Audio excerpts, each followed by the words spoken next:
Pemirsa, pasangan bakal calon gubernur dan wakil gubernur Jakarta Ridwan Kamil Suswono menyiapkan 70 program unggulan untuk membenahi Jakarta. Salah satunya adalah membangun Giant Seawall di Jakarta Utara untuk membendung banjir. Sementara pasangan Pramono Anung Rano Karno mengaku tidak mau membuat program yang muluk-muluk seperti Giant Seawall. Mereka akan lebih realistis dalam membuat program. Tidak hanya terkesan ambisius, sebagian warga menilai beberapa program RK Suswono lainnya seperti mobil curhat dan Car Free Day per kecamatan tidak terlalu esensial dan sekedar gimmick. Lalu bagaimanakah cara ketiga calon pemimpin Jakarta memotret masalah Jakarta dengan tepat? Apakah memilih pendekatan yang realistis atau bombastis? Kami akan membahasnya bersama dengan Komandan TKN Fanta, pendukung RK Suswono, Arief Roshid Hasan, juru bicara Pilkada PD Perjuangan Ciko Hakim, Ketua Tim Pemenangan Darmakun Kamarudin Simanjuntak yang mudah-mudahan nanti bisa bergabung, dan juga pakar tata kota Yayat Supriyatna. Selamat malam abang-abang. Selamat malam. Oke, waalaikumsalam. Terima kasih sudah hadir di Prime Time News. Saya mulai dulu dari yang punya 70 program unggulan ya, Bang Arief. Masalah utama yang mau diselesaikan dengan 70 program unggulan itu apa sih, Bang Arief? Ya, terima kasih ya. Yang pertama kan kita mesti tahu ya bahwa setelah IKN ibu kota negara ini pindah ke Kalimantan Timur, kita mesti punya sesuatu hal yang konkret terhadap DKJ ya, Jakarta. Kita mau apain di Jakarta? Makanya visinya Kang Emil atau Bang Emil itu Jakarta Baru, Jakarta Maju. Karena kita ingin bahwa Jakarta di masa yang akan datang itu berubah menjadi kota dunia ya, yang bisa tetap memenuhi hak-hak warganya. Tentu saja itu menjadi prioritas, sekaligus bisa selalu menopang Indonesia ini secara umum gitu. Nah, salah satu yang saya kira banyak sekali ya kalau kami dalam perspektif anak muda kan kita lihat ada 5 juta tuh pemilih di 8 juta ya di Jakarta, dan 5 jutanya itu anak muda. Dan kalau kita lihat anak muda itu kebutuhannya kan sederhana. Mereka ribut misalnya kalau banjir di Jakarta. Yang kedua ribut kalau macet. Kemudian mereka punya ekspektasi rumah, ketersediaan rumah ya. Kemudian soal ekonomi, mereka pengen dapat gaji yang layak di atas UMR ya. Sama isu-isu lingkungan dan isu-isu kesehatan. Nah, hal-hal ini yang saya kira mendesak yang ingin dilanjutkan ya. Memang masalah Jakarta begitu kompleks ya, Bang Arief ya. Tapi dua utama yang Anda sebutkan dan yang kita yakin itu betul, kita sepakat pasti adalah soal banjir dan macet di Jakarta. Nah, jurus menyelesaikan banjir Jakarta, pasangan Ridho membuat Giant Seawall, menyulap Jakarta Utara seperti Dubai dan turunan-turunan lainnya. Itu rencana yang sudah dipikirkan secara realistis, tidak muluk-muluk kah, Bang Arief? Yang mesti kita ingat Mbak Silvi ya, saya mungkin juga kritik juga dua cagup sebelumnya bicara ya bahwa itu nggak penting segala macam. Kalau kita mundur ya di tahun 94, sebenarnya dokumen dari Bappenas itu jelas kok bahwa Giant Seawall ini mendesak perlu gitu. Karena kalau enggak, daerah di Jakarta Utara itu tenggelam gitu. Dan harapannya Pak Jokowi ke depan kan ini bukan cuma untuk di Jakarta atau Pak Prabowo ya, ini sampai Gresik nanti. Karena apa? Karena kita nggak ingin ya kota yang lain atau masyarakat di tengah, di Jakarta Selatan dan lain-lain itu tumbuh, tapi ada satu tempat daerah teman-teman kita yang tenggelam gitu. Nah, itu kalau kita baca dokumen-dokumen lama sejak 94 itu jelas gitu. Dan Pak Jokowi komit untuk itu. Kenapa Pak Prabowo kemudian narasinya melanjutkan dan menugaskan atau mengamanahkan Kang RK itu yang punya popularitas tinggi di Jawa Barat pindah ke Jakarta, karena beliau melihat RK ini sosok teknokratis ya, dipasangkan dengan Suswono yang kemudian bisa mengatasi masalah-masalah yang seharusnya mendesak. Selama ini kan kita lihat ya ada ketidakberlanjutan. Makanya mudah-mudahan insya Allah Kang RK bisa terpilih sekali putaran gitu ya, dengan dukungan besar dari anak muda, sehingga apa yang diharapkan oleh Pak Jokowi, apa yang sudah dibangun oleh gubernur-gubernur sebelumnya itu bisa dilanjutkan gitu. Salah satunya ya dengan Giant Seawall ini soal kajiannya sudah lama ada. Dan baik itu Presiden Jokowi maupun Presiden terpilih Prabowo Subianto sepakat untuk menjalaninya. Tapi Bang Dul sudah bereaksi bilang Giant Sea Wall itu adalah proyek yang muluk-muluk, dengan kata lain tidak realistis. Kenapa begitu, Bang Ciko? Saya koreksi ya Silvi, kalau bisa diputar ulang tadi yang disampaikan oleh Bang Dul atau Rano Karno, beliau tidak mengatakan tidak realistis, tapi beliau mengatakan bahwa ini adalah proyek nasional. Jadi Arif Rosyid Hasan tadi, adik saya juga menyampaikan bahwa ini sudah menjadi master plan di Bappenas, kemudian 2014 hampir dieksekusi, dan studinya kita bawa dari Netherlands ya kalau tidak salah ya. Pada prinsipnya artinya adalah ini bukan ide baru. Ini bukan ide cemerlang dari seorang Ridwan Kamil, artinya ini adalah sebuah ide lama yang kemudian pada waktunya nanti akan menjadi sebuah keniscayaan untuk dibangun rasa-rasanya, karena memang ada kebutuhan di situ. Jadi itu yang disampaikan oleh Bang Dul. Bang Dul tadi menyampaikan, saya dengan seksama mendengar, beliau menyampaikan itu adalah proyek yang nanti menjadi proyek nasional, bukan urusannya Pemprov. Nah, kalau kita bicara soal kemacetan, kita bicara kebanjiran, betul itu menjadi prioritas. Tapi bagi Mas Pram dan Bang Dul atau Rano Karno, bukan hanya kedua itu, dan semuanya punya bobot yang sama. Kita bicara soal pengangguran, kita bicara soal kesulitan terkait dengan hunian, kita bicara dengan pemukiman yang padat dan ilegal. Nah, pada prinsipnya sudah pernah disampaikan oleh Mas Pram bahwa ke depan kami tentunya akan melihat dengan master plan yang telah dibuat di era-era sebelumnya, dan kita akan melanjutkan mana yang menjadi prioritas dan diutamakan hari ini sesuai dengan zamannya, sesuai dengan perkembangannya, sesuai dengan populasinya masyarakat yang sudah begitu banyak dan bertambah. Nah, terkait dengan kemacetan misalnya, kita akan bicara tentang pemaksimalan transportasi umum. Bagaimana caranya transportasi umum itu bisa menjangkau sampai ke Tangerang Selatan, sampai ke daerah-daerah penopang Jakarta yang nantinya juga masuk dalam operasi. Bang Ciko, kita kembali fokus ke Giant Sea Wall ya. Kalau memang ini adalah proyek nasional, tapi kan bagaimanapun nantinya Pemprov juga harus menjalaninya. Nah, kalau misalnya di kacamata pasangan Pramono Rano ini adalah muluk-muluk, jadi bagaimana nanti tidak bisa dong dijalani meskipun ini sudah amanat dari program pemerintah pusat? Kita tidak bilang, nggak ada yang katakan muluk dalam artian gini, muluk untuk dikerjakan oleh Pemprov, karena kalau kita bicara dari pemerintah pusat, Silvi harus mengerti bahwa nanti kan ada PUPR yang menjadi yang mengerjakan proyek tersebut, ya kan? Tentunya Pemprov apabila dipimpin oleh Mas Pram dan Bang Dul atau Rano Karno, seperti juga sudah tertuang di undang-undang, pemerintah daerah atau pimpinan daerah itu kita nggak bisa menafikan bahwa adalah bagian dari kepanjangan tangan pemerintah pusat. Jadi hal-hal yang sifatnya strategis, hal-hal yang sudah memang menjadi program-program di masa lampau yang tinggal dilanjutkan lagi dan kemudian akan dieksekusi oleh pemerintah pusat, pastinya kami akan mendukung. Tetapi pada prinsipnya kalau kita bicara soal banjir, banyak hal-hal lain yang memang bisa kita lakukan sambil menunggu misalnya Giant Sea Wall itu betul-betul dilakukan atau dilaksanakan oleh pemerintahan Prabowo yang sesungguhnya akan ada kesulitan dalam postur APBN ke depan. Jadi kita juga harus realistis. Muluk-muluk itu panjang ceritanya. Kita bicara soal program makan gratis, kita bicara soal pembayaran hutang negara yang sudah jatuh tempo nanti di awal pemerintahan Pak Prabowo sekitar 600 triliun, ya kan? Untuk membangun sebuah Giant Sea Wall juga tidak bisa cukup dengan 1 atau 2 triliun, itu membutuhkan ratusan triliun juga dan membutuhkan waktu yang cukup panjang. Jadi bagi kami artinya adalah ini satu. Jangan rasa-rasanya setiap pilkada Jakarta ya, Bang Ciko dan juga Kang Yayat, bombastis, proyek Giant Sea Wall ini muncul terus nih.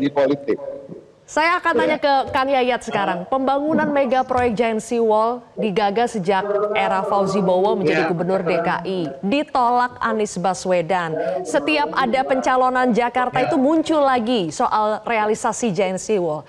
Pertanyaannya, apakah memang Giant Sea Wall ini adalah solusi banjir Jakarta? Karena selalu berkutat nih dengan membangun Giant Sea Wall atau tidak. Apakah Giant Sea Wall memang solusi tapi sangat berisiko, Kang Yayat? Ini pertama satu, jangan janjikan sesuatu yang krusial dan tidak realistis. Karena sekali lagi saya mengatakan, persoalan utama sebetulnya kita punya 2 tanggul. tanggul di pesisirnya yang juga sedang dibangun, yang menjadi PR-nya Pemprov DKI, Pemprov Jakarta dan Kementerian PUPR sepanjang pesisir pantai, itu juga bisa mampu melindungi untuk temporary waktu yang lebih aman. Kedua, dalam konteks Giant Seawall itu kan skenario dalam konteks reklamasi 17 pulau sebetulnya. Jadi ada kepentingan investasi besar di dalam. Nah, yang menjadi PR nanti, kalau gubernur berani menjanjikan, itu akan masuk RPJM, rencana pembangunan jangka menengah, yang menjadi janji gubernur yang harus masuk pada APBD. Pertanyaannya, berapa uang fiskal DKI membiayai itu? Dan kedua, berapa lama tenggang waktu penyelesaian Giant Seawall? Jadi otomatis kalau Giant Seawall itu mau dikembangkan, memang harus diintegrasikan dengan kebijakan secara nasional. Contohnya apa? Apakah hanya membangun Giant Seawall? Dulu rencananya di atas Giant Seawall itu ada toll road, ada jalan tolnya untuk menghubungkan wilayah timur dan barat dari Jakarta, menghubungkan antara Tangerang, Kabupaten Tangerang, dengan wilayah Bekasi sebagai jalan ring roadnya Jakarta yang melintas laut. Tapi pertanyaan itu kan tidak mungkin dibangun oleh DKI atau ada konsep KPBU-nya. Maka saya mengatakan jangan angkat Giant Seawall sebagai gimmick dalam kampanye. Karena kita akan melihat sisi mana yang lebih realistis untuk dilaksanakan. Membangun tanggul yang saat ini lebih urgent di sepanjang pesisirnya yang bisa dilaksanakan, atau dalam konteks lain yang kita dorong untuk proyek jangka panjang. Kalau perlu, di KPBU-kan saja, dikerjasamakan, ada yang tertarik atau tidak. Jadi jangan sampai gubernur terjebak jebakan Batman di dalamnya. Dijanjikan, tapi tidak mampu melaksanakan. Harus realistis lah dalam konteks fiskal Jakarta mampu atau tidak. Bisa masuk nggak? Boleh, Bang Arief boleh menanggapi usai jeda ya. Kita jeda dulu pemirsa, Prime Time News kembali sesaat lagi. Kembali lagi di Prime Time News pemirsa. Bang Arief, jadi sekelas program Giant Seawall saja dianggap gimmick loh dari Kang Yayat karena tidak realistis. Jadi gini Mbak Silvi, kalau dengar tadi ya, pelan-pelan kita dengar logikanya Kang Yayat dan Bang Ciko, intinya kan sebenarnya setuju kan ya, Giant Seawall ini gitu. Cuma kan soal mungkin beliau ini belum memahami bahwa ada tugas pemerintah daerah dan ada tugas yang harus disinergikan dengan pemerintah pusat kan.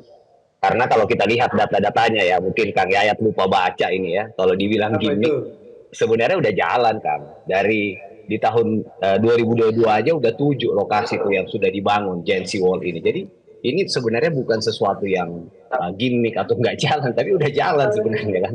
Nah, tinggal bagaimana melanjutkan apa yang sudah dibangun. Nah, inilah pentingnya Pak Prabowo dan Pak Jokowi ini narasi keberlanjutan yang kemudian juga bersama-sama dengan RK dan mungkin juga nanti kepala-kepala daerah lain yang didorong oleh Kim Plus ini, sehingga semua agenda-agenda yang menjadi prioritas pusat itu semua didukung oleh pemerintah daerah. Nah, kita juga kadang-kadang ya, kalau ada soal kita, yang penting asal beda aja. Padahal sebenarnya kan intinya sama aja gitu. Ya, bahwa kita pengen tadi misalnya teman-teman yang di utaranya Jakarta ini tidak pertama tenggelam nanti. Jadi itu yang sebenarnya menjadi prioritas, dan Kang Emil juga sampaikan kan bahwa nanti bukan cuma bentuk bendungan gitu, tapi kawasan kota gitu, kawasan ekonomi lain gitu. Jadi setiap daerah-daerah yang kemudian akan dibangun Giant Seawall-nya itu tidak sekedar bangun bendungan. Bang Arief, tadi tidak cukup waktu kita untuk membahas Giant Seawall saja. Saya ingin pindah sedikit masih ke Bang Arief ya. Bang Arief, kan seperti Anda bilang, kadang-kadang tuh calon-calon tuh asal jual program, yang penting beda sajalah dengan yang sebelumnya. Makanya sering dianggap gimmick. Nah, ada juga nih salah satu program dari pasangan Ridho yang banyak disebut gimmick. Mobil curhat untuk mengatasi orang-orang yang stres, terutama stres karena kemacetan Jakarta. Kalau Giant Seawall saja dinilai gimmick, mobil curhat ini lebih parah lagi dianggap gimmicknya. Kenapa itu perlu menjadi programnya Ridho? Ya. Yang pertama Mbak Silvi, orang-orang yang menganggap program mobil curhat ya dan lain-lain itu orang yang tidak memahami generasi muda gitu. Itu old school itu, generasi senior yang cuma berpikir untuk dirinya sendiri. Ya, kita harus pahami dari 8 juta penduduk di Jakarta yang wajib pilih itu 5 juta anak muda. Dan problem utama anak muda itu 49% itu mengalami mental health gitu, atau kena mental bahasanya itu gitu. Jadi itu yang dianggap oleh Kang Emil itu bahwa itu adalah sesuatu yang mendesak juga. Jadi kalau ada yang mengkritik ya itu tidak memahami sebenarnya anak muda gitu, karena problem anak muda itu generasi milenial Gen Z ya mental health itu.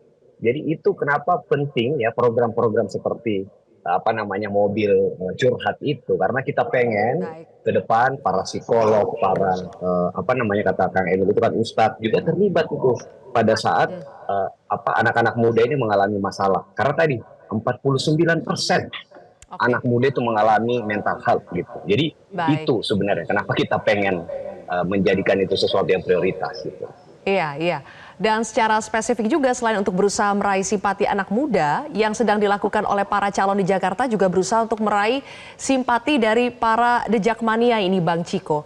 Saya pindah sedikit ya ke soal bagaimana para calon di Jakarta berusaha berebut simpati dari The Jackmania dengan menjual berbagai macam program yang menarik buat The Jackmania.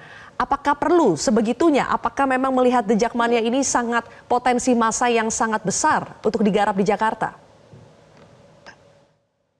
Gini, pertama kita harus mendefinisikan The Jackmania sebagai sebuah organisasi fans atau penggemar dari Persija Jakarta.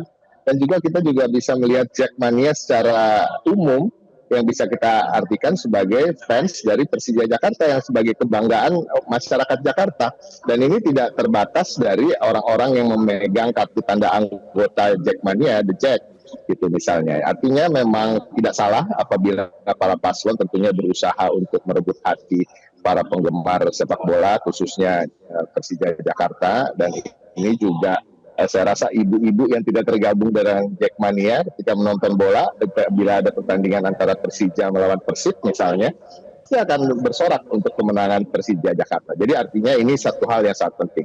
Pertama, bagi kami apa yang sudah dibangun oleh Mas Anies, JIS, itu patut kita apresiasi.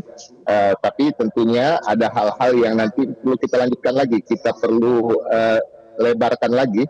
Ya, salah satunya adalah memformulasikan bagaimana kerjasama antara JIS dengan Persija dan juga dengan The Jackmania, yang dimana tentunya kita tahu bahwa biaya pemeliharaan dari JIS itu sendiri bisa sampai 120 miliar setahun, yang tentunya nanti itu harus kita betul-betul pikirkan bagaimana Pemprov bersama Persija dan bersama Jackmania bisa sama-sama untuk bisa menyelesaikan permasalahan itu, dan bagaimana nanti infrastruktur di sekitar JIS yang sekarang sangat sempit, kita masuk ke sana apabila pertandingan itu ditonton lebih dari 40.000 orang akan menimbulkan kemacetan yang bisa berjam-jam, bahkan seperempat hari mungkin. Nah ini yang akan kita pikirkan, di mana juga nanti bagaimana Persija dan Jackmania mempunyai corner di dalam situ, bisa UMKM yang dikelola oleh teman-teman dari The Jackmania, penjualan merchandise yang juga nanti bisa menghasilkan bagi teman-teman fans Jakarta, dan ini benar-benar bisa menjadi sebuah kebanggaan bagi masyarakat Jakarta secara umum, bukan hanya Jackmania aja. Saya ingin menambahkan, memang agak sulit ya bagi dalam tanda kutip pendatang baru di sebuah kota yang sudah sangat lama berdiri, sebuah kota yang jiwanya sudah punya jiwa yang tersendiri baik kota metropolitan. Jadi prinsipnya tidak bisa begitu saja melihat dari peta-peta, termasuk tadi yang Arief sampaikan, plan dari Bappenas, master plan dari pemerintahan-pemerintahan sebelumnya. Tapi kita harus tinggal di sini dan mengetahui dan merasakan bagaimana kemacetan itu, pemukiman padat itu ada di mana. Kang ini pasti tentu akan setuju dengan hal ini. Hal tersebut harus you have to have the feel, harus merasakan sehingga tahu mana yang lebih prioritas sekarang, mana yang lebih prioritas hari ini. Saya tidak mengatakan bahwa Giant Seawall itu salah, termasuk mobil curhat. Saya setuju, mental health ini adalah satu isu yang harus diadres oleh kita semua. Tetapi prioritas mana yang memang harus betul-betul diutamakan, itu hanya bisa dilakukan oleh orang-orang yang memang sudah agak lama tinggal di Jakarta. Yang punya kelebihan-kelebihan itu, ya alhamdulillah itu ada di pasangan Mas Pram dan Bang Dul. Oke, terakhir ya Kang Yayat ya, untuk memahami mana program yang prioritas untuk warga Jakarta, sebetulnya apa sih yang harus dilakukan oleh para bakal calon gubernur dan wakil gubernur ini? Singkat Kang Yayat. Oke, pertama satu, selama ini para calon kandidat gubernur lebih terjebak pada aspek fisiknya. Jadi saya membangun ini, saya memperbaiki ini. Tapi jangan lupa memperbaiki kualitas sumber daya manusia Jakarta, kesejahteraan Jakarta, penciptaan lapangan kerja Jakarta. Jadi saya ingatkan, kalau misalnya nanti membangun pantai utara Jakarta kayak di Abu Dhabi dan sebagainya, pertanyaannya siapa yang bisa menikmati itu? Karena data menunjukkan, mohon maaf, kalau ingin memiliki rumah di kawasan itu, orang Jakarta Utara harus minimal punya income 40 juta. Bayangkan sekarang flat rata-rata UMR kita hanya 5 juta. Jadi pertanyaan yang paling menarik adalah bagaimana konsep yang bisa ditawarkan oleh para kandidat gubernur ini dalam menciptakan sumber daya manusia yang lebih berkualitas, lapangan kerja, dan lebih menarik lagi mengangkat kota ini bisa setara kota-kota global seperti mana yang dimandatkan oleh undang-undangnya. Jadi sebetulnya PR terbesar dari para gubernur itu adalah bagaimana menjalankan mandatori dari hasil undang-undang tentang daerah khusus Jakarta. Karena itu hampir ada 17 kewenangan khusus yang harus dikembangkan. Kira-kira itu yang menjadi PR paling besar. Baik, terima kasih Kang Yayat. Sayang sekali durasi kita terbatas, tapi terima kasih sudah bergabung bersama kami. Bang Ciko, Bang Arief, terima kasih sudah bergabung di Prime Time News. Oke, Arief, Kang Yayat, Assalamualaikum.